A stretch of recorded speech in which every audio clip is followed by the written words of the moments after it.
अस्सलाम वालेकुम students, welcome to my YouTube channel easy solutions of mathematics. आज की हमारी वीडियो का टॉपिक है Euler Lagrange equation for two independent variables. इससे पहले मैंने आपको एक्सरसाइज से पहले वाला सारा सेक्शन करवा दिया और उसके अंदर हमने ऑयलर-लैग्रांज इक्वेशन के काफ़ी सारे प्रूफ्स पढ़े हैं। लेकिन पहले हम लोग वन इंडिपेंडेंट वेरिएबल के पढ़ते थे, यहाँ पे हमने टू इंडिपेंडेंट वेरिएबल के लिए पढ़ना और इसके साथ साथ ही वो थ्री इंडिपेंडेंट वेरिएबल्स के लिए वो हम बाद में करेंगे। इसकी मैंने स्टेटमेंट नहीं लिखी, ये थ्योरम और इसकी स्टेटमेंट है, बुक में लिखी हुई है, काफ़ी लंबी सी थी, इस वजह से मैंने नहीं लिखी है। The extremal surface of the functional ये है। यहाँ पे हमारे पास बेसिकली एक्स और वाई टू इंडिपेंडेंट वेरिएबल्स हैं और ये हमें इसी तरह आता है कि Euler Lagrange equation for two independent variables, ये ऊपर सारा मेंशन किया हुआ है और ये इंपॉर्टेंट क्वेश्चन है, पेपर में आ चुका है। इसके अंदर टू इंडिपेंडेंट वेरिएबल्स हैं और ये सारे हमारे पास U of X, U of Y जो है सारे हमारे पास डिपेंडेंट वेरिएबल्स हैं, दो इंडिपेंडेंट हैं। Where u has different values inside the region R but is prescribed on the boundary of the region R, moreover u is suppose to possess continuous partial derivatives up to second order is given by the PDE। असल में हम लोगों ने इसको ये proof करना है। हम लोगों ने जब पिछले भी पढ़ी थी उसके अंदर भी एक के लिए इंडिपेंडेंट एक भी होता था, तो हमारे पास जो इक्वेशन आती थी वो with respect to dependent variables ही होती थी। तो ये आपने स्टेटमेंट एज इट इज़ याद करनी है, ये यहाँ बुक पे लिखी हुई है, यहीं से आप याद करेंगे। और प्रूफ जो है वो मैंने लिखा है ताकि मैं आपको एक्सप्लेन कर सकूँ। तो एक्सट्रीमल ऑफ द फंक्शनल जो है वो हमारे पास ये है, यहाँ पे आई लिख लिया मैंने। इसके बाद पार्शियल आई जब हम लोग इसका लेते हैं, टोटल डिफरेंशियल कह लें, तो यहाँ पे यू इंडिपेंडेंट के लिए हम लोग उन्होंने बुक में बिल्कुल भी मेंशन किया हुआ, क्योंकि इंडिपेंडेंट के लिए ज़ीरो रहता है। पहले हम लोगों के पास एक्स है तो हम विद रिस्पेक्ट टू एक्स करेंगे, फिर वाई है तो with respect to y, then u है फिर विद रिस्पेक्ट टू यू करेंगे, और यू एक्स है फिर with respect to u f, और फिर यू वाई है with respect to u y करेंगे। क्योंकि किसी भी फंक्शनल का अगर हम लोग with respect to independent variable उसका डिफरेंशियल लेंगे ना, तो वो हमारे पास ज़ीरो होता है। तो हमारे पास ये भी ज़ीरो, ये भी ज़ीरो, दोनों वैल्यूज़ ज़ीरो, तो पीछे हमारे पास एक दो तीन, ये तीन वैल्यूज़ बचती हैं। तो इसको हमने इक्वेशन नंबर 1 कह लिया। अब हमने इसकी वैल्यूज़, अब हमें पता है हम ऑयलर-लैग्रांज के जितने भी मैंने आपको अभी तक प्रूफ करवाए हैं मैंने यही बताया था। सिंपल वाला उसको हम एज इट इज़ रहने देते हैं, जो डेरिवेटिव वाला होता है ना हम उसको इंटीग्रेट करते हैं, और यहाँ पे इंटीग्रेशन भी डबल है क्योंकि दो इंडिपेंडेंट वेरिएबल है, तो इंटीग्रेशन भी डबल यूज़ हो रही है। तो हम लोग उसका फंक्शनल भी हमने उसी हिसाब से बताया, दो इंडिपेंडेंट के हिसाब से। पहले अगर सिंगल इंडिपेंडेंट होता तो एक इंटेग्रल आता है हमारे पास। उसके बाद हम लोगों ने इसको सॉल्व करना है, देन इसको सॉल्व करना है, इनकी वैल्यूज़ फाइंड करनी है और दोबारा हमने इसके अंदर पुट कर देनी है। तो हमने खुद से कंसीडर किया है एक ये वाला फंक्शन। इसके अंदर हम लोगों ने किया function partial F over partial you x into partial you. तो अब इसके ऊपर पीछे हमें वैल्यू चाहिए कि इसके साथ भी डेरिवेटिव है, तो सिंपल हम लोगों ने क्या किया, वो वाला पार्शियल डेरिवेटिव एक तरह से बाहर निकाल लिया। ये मैं याद करने का तरीका बता रही हूँ कि जो यहाँ पे डेरिवेटिव था वो हमने एक तरह से बाहर लिख लिया है। वैसे हम लोगों ने ये टर्म खुद से कंसीडर की है, ये मतलब कि कोई फार्मूला वगैरह नहीं है, खुद से कंसीडर की। उसके बाद हम लोग क्या डेरिवेटिव ऑफ फर्स्ट सेकेंड वैसे ही प्लस फर्स्ट वैसे और डेरिवेटिव ऑफ सेकंड हम लोगों ने जब लिया तो वो पार्शियल यू एक्स हो जाएगा। तो ये वाली वही वैल्यू नहीं आ गई जो हमें चाहिए, तो हम लोग क्या करेंगे, इसको उठा के दूसरी तरफ ले जाएंगे तो माइनस हो जाएगा, तो हमारे पास इसकी वैल्यू आ जाएगी। और असल में हमें इसी की वैल्यू चाहिए थी ताकि हम लोग उसे इक्वेशन में पुट कर सकें। सिमिलरली करके हम लोगों ने इसकी जगह पे वाई कर दिया, जहाँ जहाँ पे एक्स है वहाँ पे वाई कर दिया, तो ये हमारे पास आ जाएगा। अगर हमारे पास थ्री इंडिपेंडेंट वेरिएबल्स के होगा जो कि हमारा अगला है क्वेश्चन, तो हम लोग जी के लिए भी लिख लेंगे, लेकिन फ़िलहाल हमारा क्वेश्चन यहीं तक है सिर्फ कि एक्स के लिए निकाली वैल्यू, वाई के लिए निकाली। सिंपल, अब जिसे मैंने इक्वेशन नंबर 1 कहा था, पीछे उस इक्वेशन को इक्वेशन नंबर 1 कहा था, जो सिंपल वैल्यू थी उसको हमने कुछ भी नहीं कहा, जो दूसरी वैल्यूज़ थी वो यू ऑफ एक्स वाली, उसकी जगह पे उसकी वैल्यू आ गई, वाई वाली की जगह पे वाई की वैल्यू आ गई, साथ डी एक्स डी वाई आ गया सिंपली। उसके बाद हम लोगों ने क्या किया है, सिंपल हम लोगों ने जो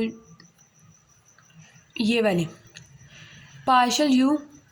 पार्शियल यू वाली वैल्यूज़ थी ना यहाँ पे, जिनके अंदर डेरिवेटिव के अंदर पार्शियल यू आ रहा है, यहाँ पे पार्शियल यू आ रहा है और यहाँ पे भी अंदर पार्शियल यू आ रहा है, इनको अलग कर लिया दो को, और बाकी तीन को हम लोगों ने अलग कर लिया। उसके बाद हम लोगों ने क्या किया, यहाँ पे ग्रीन्स थ्योरम यूज़ कर रहे हैं। ग्रीन्स थ्योरम हम लोगों ने कॉम्प्लेक्स एनालिसिस के अंदर ये प्रॉपर एक पूरा थ्योरम पढ़ा था, और वो ये उसका रिजल्ट यहाँ पे हम लोगों ने सिंपल यूज़ किया। हम लोगों ने मेंशन करना है कि हम लोग ये वाला यूज़ कर रहे हैं। उसके बाद क्या, using this theorem we can prove that second integral above vanishes. तो हमारा जो सेकंड इंटेग्रल है वो वैनिश हो जाएगा, तो हमारे पास सिर्फ ये बचेगा, I2 जो है वो सिर्फ ये, सॉरी I2 जो है तो यहाँ पे हमने इसको I1 कह लिया, इसको I2 कह लिया। तो ये मैंने पहले नाम नहीं थे दिए, मैं भूल गई थी ना, यहाँ पे मैंने नाम दे दिए।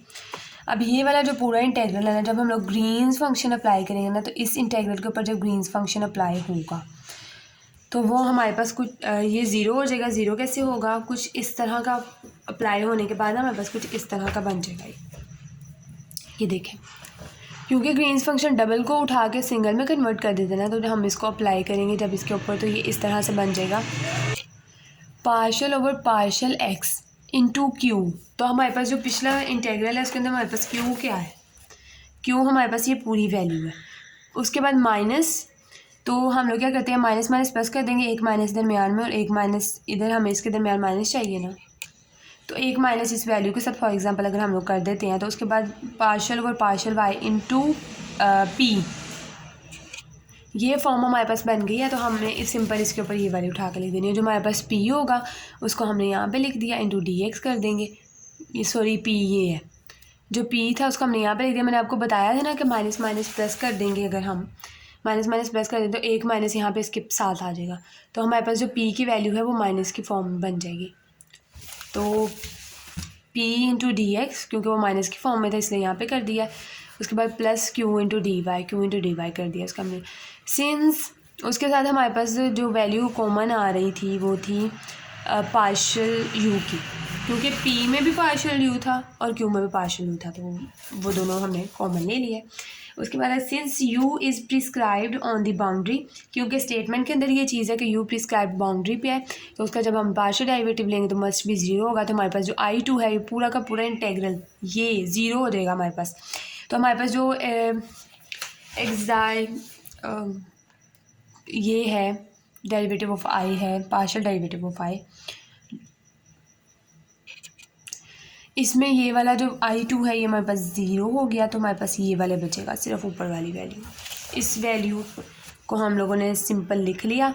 उसके बाद फॉर एक्सट्रीमल हमारे पास ये जो है वो ज़ीरो हो जाता है, उसको ज़ीरो कर दिया हम लोगों ने। उसके बाद यहाँ से हमने पार्शियल u को जो है वो हमने कॉमन ले लिया। कॉमन निकालने के बाद यहाँ पे हमने fundamental theorem of calculus of variation को अप्लाई किया।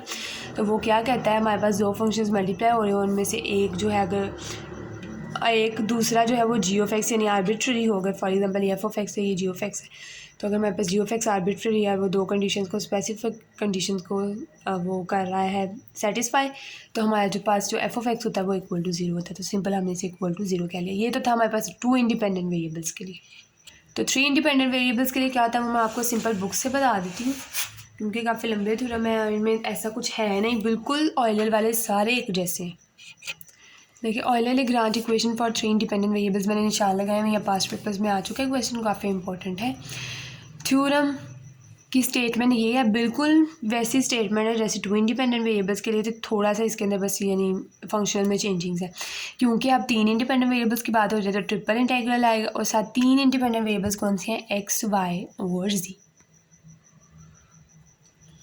ये एक्स वाई और जी हमारे पास तीन इंडिपेंडेंट वेरिएबल्स है। ये सारी इसकी स्टेटमेंट एज इट इज़ याद करनी है। ये हमारे पास जो फंक्शन है वो गिवन है, उसको हमने इसकी फॉर्म में लिखा, क्योंकि हमारे पास जो तीन इंडिपेंडेंट वेरिएबल्स हैं उनके रिस्पेक्ट से ज़ीरो होगा फंक्शन, वो हम लिखेंगे नहीं, यू से स्टार्ट करेंगे। इसको हमने इस तरह से लिख लिया, यू के लिए यू ऑफ एक्स के लिए लिख लिया, यू वाई के लिए लिख लिया, यू जी के लिए लिख दिया। मैंने आपको जैसे पहले बताया था कि अब हमने सिंपल वाले को छोड़ के इन तीनों की वैल्यूज़ फाइंड करनी है, जैसे हम लोगों ने पिछले थ्योरम में फ़ाइंड किया। मैंने आपको बताया था अगर तीन इंडिपेंडेंट के लिए होगा तो हम लोग जी के लिए अलग से फ़ाइंड करेंगे। तो अब हमने इसके अलावा इन तीनों की वैल्यूज़ फाइंड करके इसमें पुट करनी है। सेम हमने उसको कंसीडर किया जिस तरह हम लोगों ने अपने पिछले थ्योरम में कंसीडर किया। ये देखें हमने कंसीडर कर लिया ये, और उसके बाद हम लोगों ने उससे दोनों को यानी डेरिवेटिव ऑफ फर्स्ट सेकंड वैसे, फिर डेरिवेटिव ऑफ सेकंड और फर्स्ट वैसे करके हमने इस इधर से यहाँ से हमने partial F over partial you x into partial you x की वैल्यू निकाल ली है।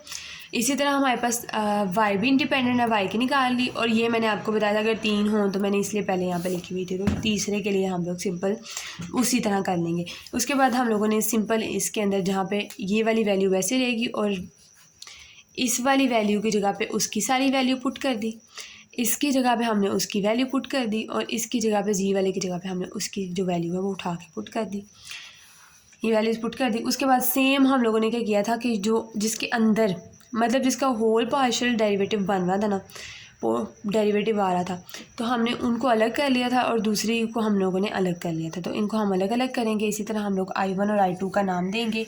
अब कंसीडर हमने क्या किया, I2, इस वाले को नीचे वाला जो है ना सारा, इसको हमने I2 कंसीडर कर दिया और इसको हम डाइवर्जेंट ऑफ इस तरह करके लिखेंगे। ये हम वेक्टर्स में छोटी छोटी डेफिनेशन हम लोग पहले पढ़ चुके हैं। अगर जी कोई भी फंक्शन है तो हम इसका डाइवर्जेंट किस तरह से लगे, बेसिकली डेल को हम इस तरह से डिनोट करते हैं।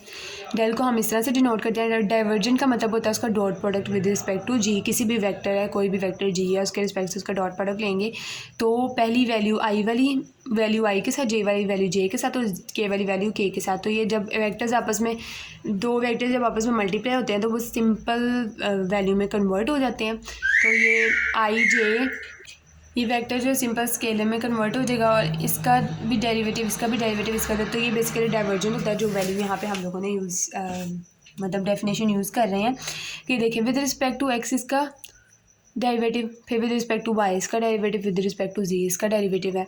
तो सिंपल उन्होंने लिख दिया डाइवर्जेंट ऑफ ये सारी वैल्यू और उन्हें वेक्टर्स के साथ शो करवा दिया। अगर हम इस पूरे फंक्शन का अगर हम डाइवर्जेंट लें तो वापस हमारे पास यही वाली वैल्यू आ जाएगी। तो इस पूरी वैल्यू को हम लोगों ने जी कह दिया है और उसके बाद हम लोगों ने क्या किया है, उसको डी वी कह दिया। इन तीनों को हम लोगों ने कह दिया where d v is equal to ये सब, और जी जो है हमारे पास पूरा इसके इक्वल है। उसके बाद हम लोगों ने सिंपल पार्शियल यू को यहाँ से कॉमन ले लिया सब में से, तो पार्शियल यू बाहर कॉमन आ गए।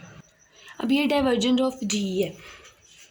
ये तो सिंपल उन्होंने बताया ना कि हमने यहाँ पे जी क्यों लिखा है, क्योंकि हमने इसको जी लेट कर लिया, तो सारा बताया। अब इसके बाद ये डाइवर्जेंट ऑफ जी है। अगर हम इसके ऊपर थ्योरम अप्लाई करें, इन्होंने लिखा है by using make use of Gauss divergent theorem we have. जब हम इस I2 के ऊपर गॉस डाइवर्जेंट थ्योरम अप्लाई करेंगे तो वो हमारा वॉल्यूम से सरफेस यानी ट्रिपल इंटीग्रल से 2 में चला जाएगा और इस तरह से बन जाएगा वो थ्योरम यूज़ करके।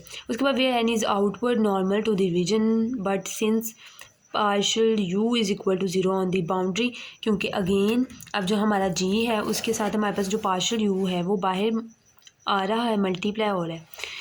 तो क्योंकि हम लोगों ने क्योंकि इसकी भी थ्योरम की ना स्टेटमेंट में है कि यू जो है वो बाउंड्री पर पड़ा हुआ है, तो उसका partial derivative with respect to किसी के भी रिस्पेक्ट से लेने तो वो 0 ही होगा। उसका डिफरेंशियल अगर हम ले पार्शियल लें सिंपल डिफरेंशियल, तो इसकी वजह से हमारा जो जी है वो तो 0 हो गया। तो कॉन्सिक्वेंटली अगर जी 0 है तो ज़ाहिर है I2 भी हमारा 0 है। तो जब हमारा I2 जो है वो 0 हो जाएगा, तो